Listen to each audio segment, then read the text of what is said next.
This is the Conservative American Message, hosted by the one, the only, Cam Lau. Today is May 5th, 2025, or as our friends south of the border like to call it, Cinco de Mayo. The famous writer Mark Twain said, "Education is the path from cocky ignorance to miserable uncertainty." Before I bless you with my political insights, you know the drill. You need to pay for it. All I ask is one small favor. Since I do this gracious work of presenting this podcast weekly, free to you, all I ask in return is that you please give me a 5-star rating wherever you listen. And for extra credit, go to Instagram or Facebook and follow me at the Conservative American Message. That's your ticket to admission for this episode today.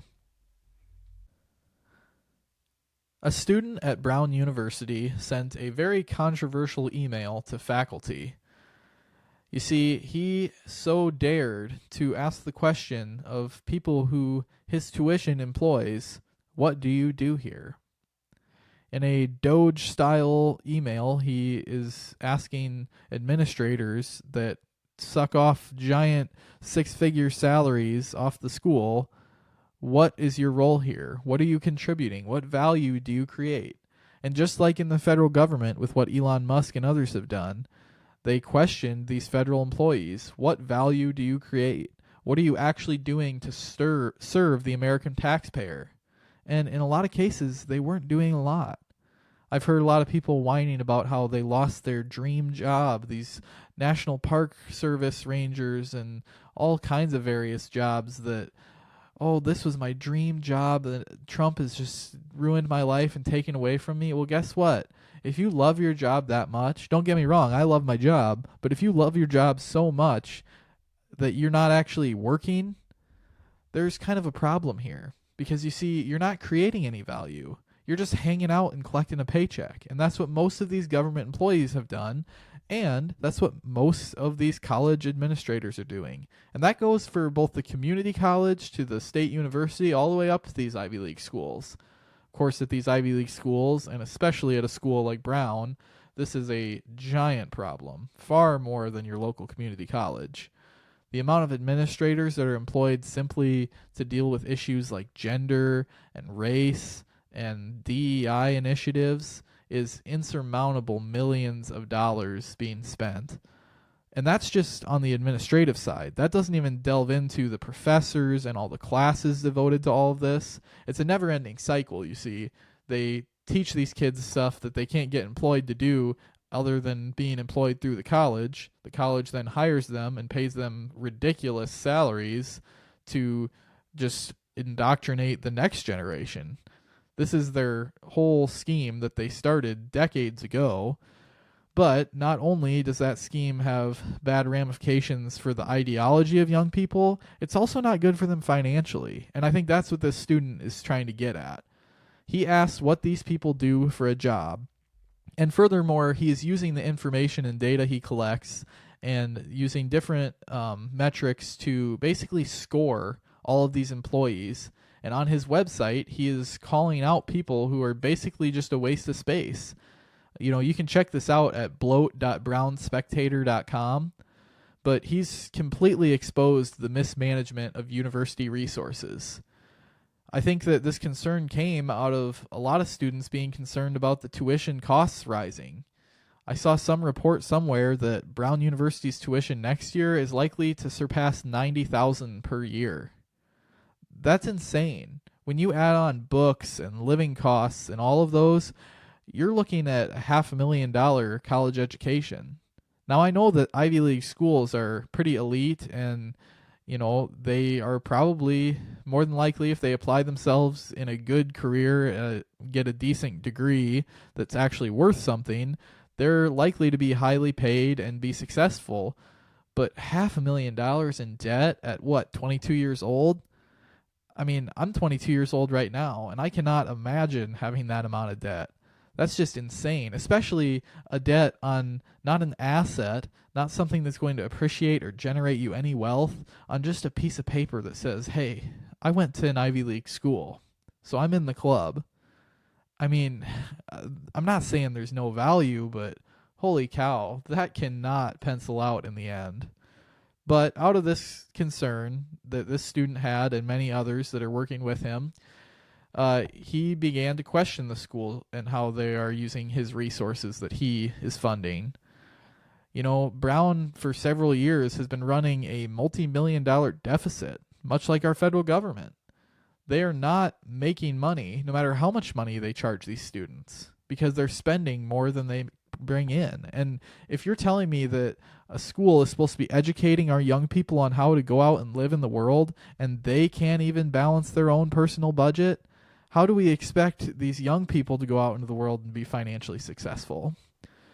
Now, how is the university able to do this? They can't print money like our federal government. Well, not only are they funded by our taxpayers, our tax dollars, but they also have a multi-billion-dollar endowment that they have built up, and they are continuing to draw from that every year. But that endowment is meant to be used to help students to pay for tuition, to lower costs, and help students that maybe didn't come from wealthy backgrounds, maybe aren't legacies at the school, help them all to come to the school and be successful. But that money's not being used for the right things. It's being used to promote DEI and race initiatives, affirmative action, all of that kind of stuff that should, quite frankly, and I think actually kind of is banned right now. But nonetheless, the staff is absolutely pissed at the school. I mean, they want to kick this kid out. They want him. I mean, he's received some nasty threats from those employed at the school.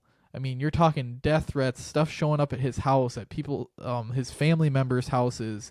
He's gotten, I saw one thing, he got a letter that just simply had his social security number and his birthday.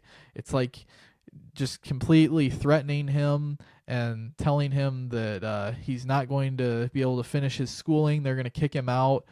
Of course, there's been some politicians on the right that have stepped in and said, you know what, maybe you're the problem. If this school is trying to silence someone for questioning how they're spending the money, which some of that money is our public tax dollars, maybe the government needs to look into this school.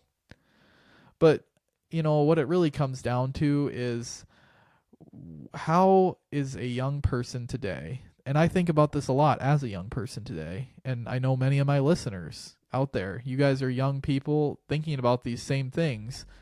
How are we supposed to look at college? Is it worth it or is it not? The return on investment that is out there is definitely still positive, I think, but you got to do it in a very specific way. And that's because they've built in so many BS ways to go to college today.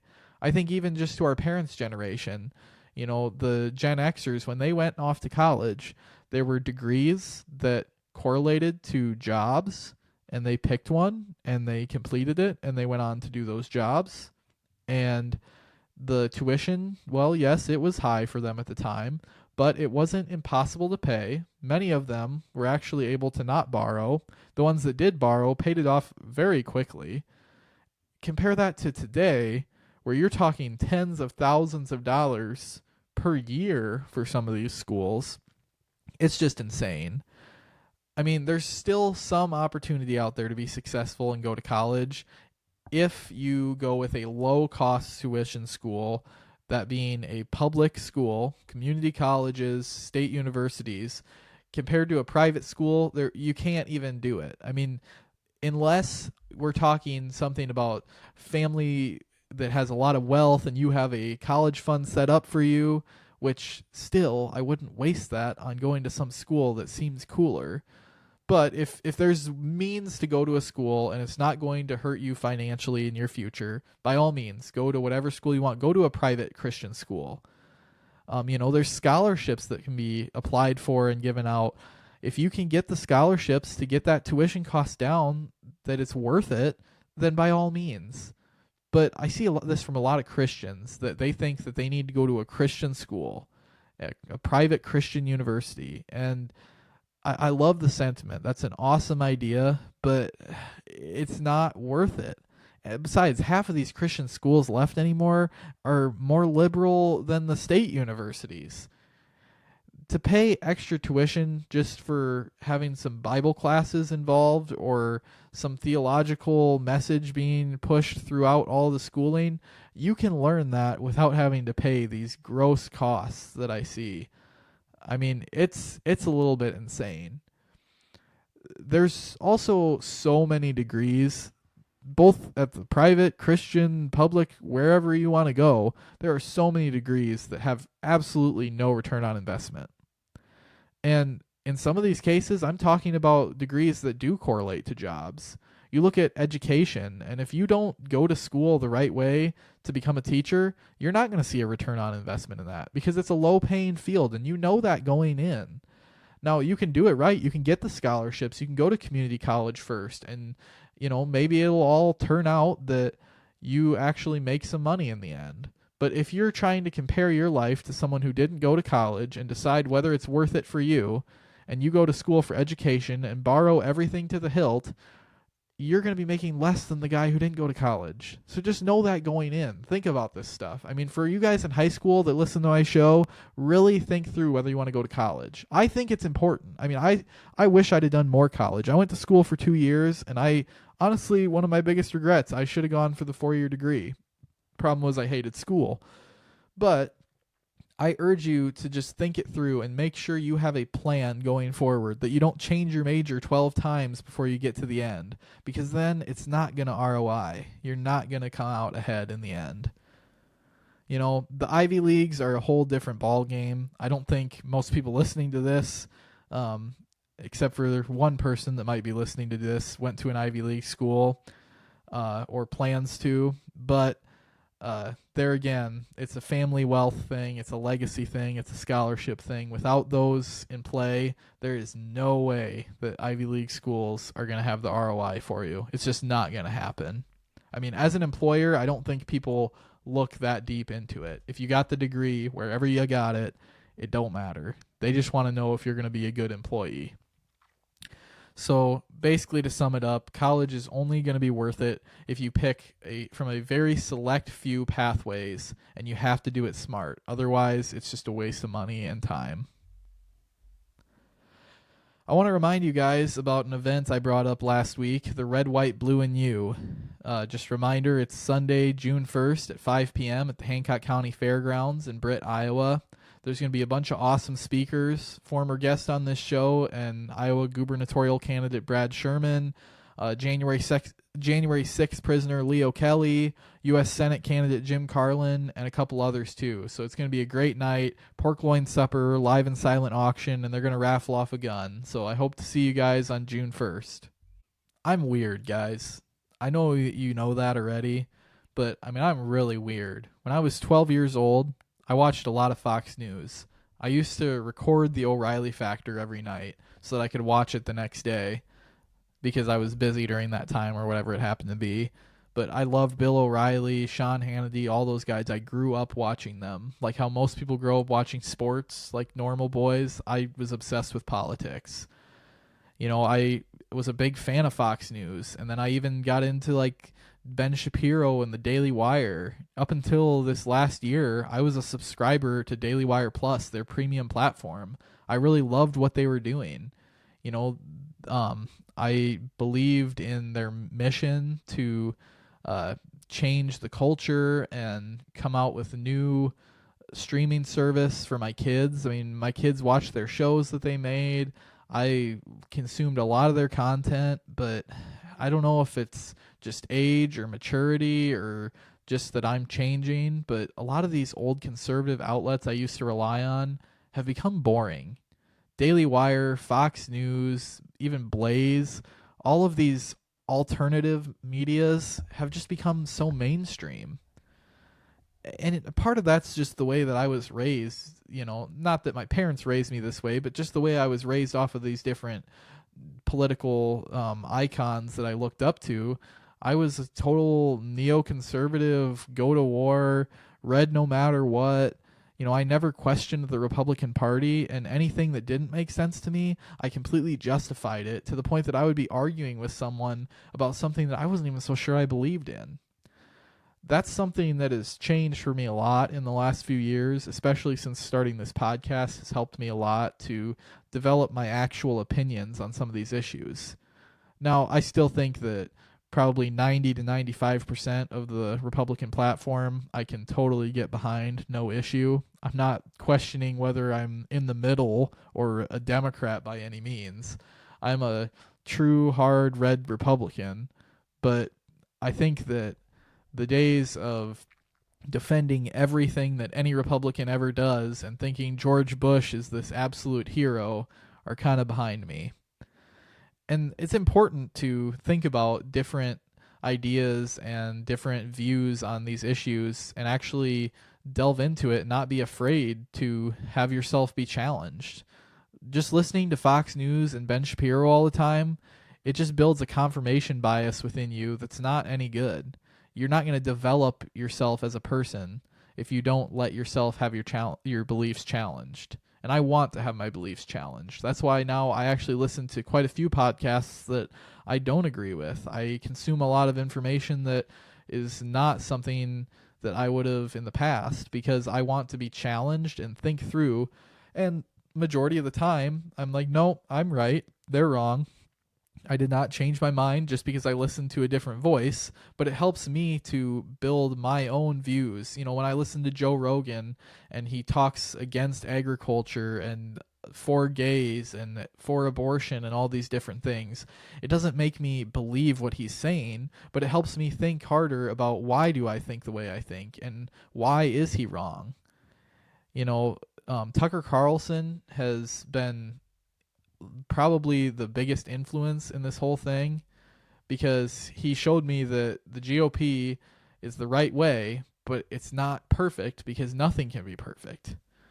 When you look at the Daily Wire, you've had a lot of shakeups over there. I heard that their CEO stepped down and they're losing money like crazy. They laid off like half their staff. But when you saw Candace Owens leave, that was kind of a big shocker for me.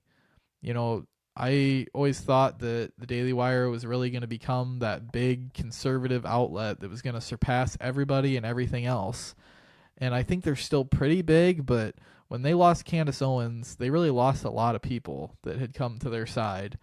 And why did they lose her? Well, it was over Ben Shapiro's support of Israel and even Ukraine, which is insane to me. It's one thing for Ben Shapiro to go on this whole Jewish tirade about Israel, but Ukraine? Are you kidding me? Ben Shapiro just sat down and interviewed Zelensky and basically gave him a platform to talk badly about the United States and how we need to support them more. And Ben Shapiro, yes, he pushed back on some things because he is a conservative. He wasn't going to just let him run the whole show, but he did not shut him down whatsoever in the way that I would expect a real Republican, true conservative to do.